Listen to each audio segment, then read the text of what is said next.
Can the EU model be replicated elsewhere in the world, such as Latin America, or are the conditions unique to Europe?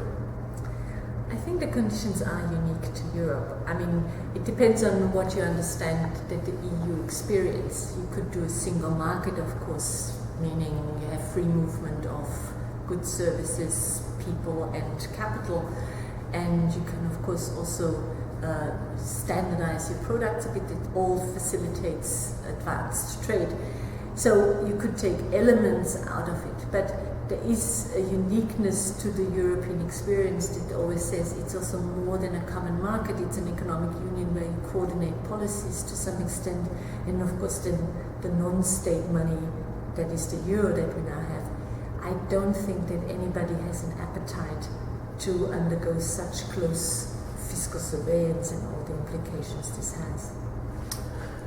And in regards to policy that you just mentioned, what is the risk effect of different fiscal policies across the EU, and in particular in regards to the Target 2?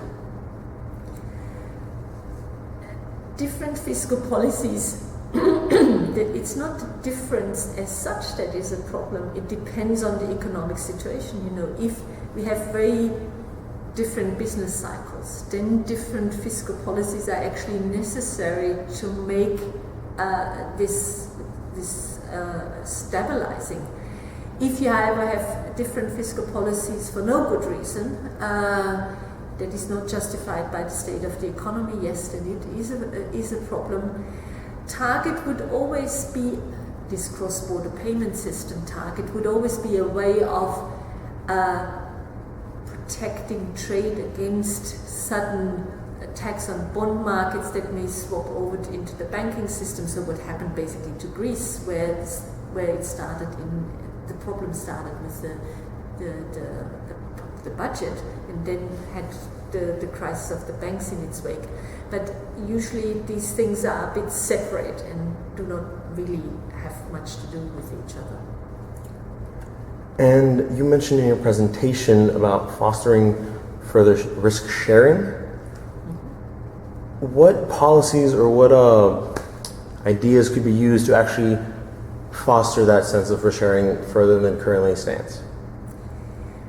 I think the two most important ideas are that the ESM, the European Stability Mechanism, so this big bailout fund, is made more robust. The member states have said they don't want to have joint liability, so they have only bilateral guarantees, so to speak, that they would honor. But one could make the debt bailout fund more robust if, for example, the ESM would get a banking license and could then also refinance itself with the ECB and would thereby become an open-ended fund and not just have this 500 billion.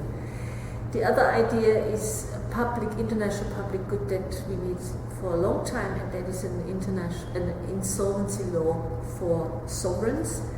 That is the ultimate risk sharing when a country really can't pay anymore and has to get rid of its debt. And I think we are in a situation like at the end of the Second World War, there's too much debt around, and if we want to start growing again, we need to write some of it down.